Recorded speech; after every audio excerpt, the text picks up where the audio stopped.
There's a question you've probably asked your VPs, senior directors, general managers in some form, maybe in a one-on-one, maybe in a leadership meeting, or a QBR. How are things going? What are you seeing out there? And they answer. They give you an update. Maybe they flag a concern or two, and you leave thinking you have a reasonable picture of what's happening in the organization below you. Here's what I've learned after 25 years inside organizations and consulting to them. The view from the C-suite is almost always more optimistic than the reality 2 levels down. This isn't because your VPs, your senior directors, your general managers are lying to you. It's structural. They are doing a calculation every time they talk to you. They're asking themselves, what's the upside of telling her this? What's the downside? How will this reflect on me? Is this the right time? Will what I have to say even get responded to? And this calculation, it's not cynical, it's rational. They've watched what happens when people deliver bad news. They've seen who gets promoted, who gets sidelined. They've learned what this organization rewards, regardless of what the value statement says. So they filter, not maliciously, protectively. The result is that by the time information reaches you, it's been cleaned up. The edges have been softened. The "we might have a problem" has become "we're monitoring a situation."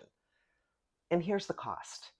You're making decisions based on incomplete data. You're allocating resources based on a picture that's rosier than reality. And the problems that would have been small 6 months ago are now big because no one surfaced them early. The question isn't whether this is happening in your organization, it's how much. I've done diagnostics in over 20 organizations. In every single one, we found a gap between executive perception and middle layers reality. Sometimes it's small, sometimes it's a chasm. The executives who close this gap aren't the ones who demand more transparency or insist that it's safe. Employees just get better at telling you what you want to hear or saying nothing at all. The executives who close this gap are the ones who understand that information filtering is a symptom of something deeper.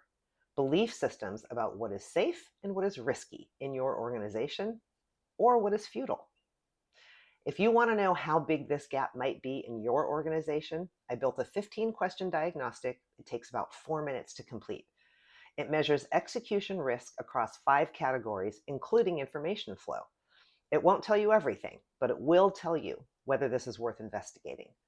I'm Alexandra Norris, and I founded Strategic Culture Partners to help you see and fix the execution risk in your organization. The link to the diagnostic is in the description.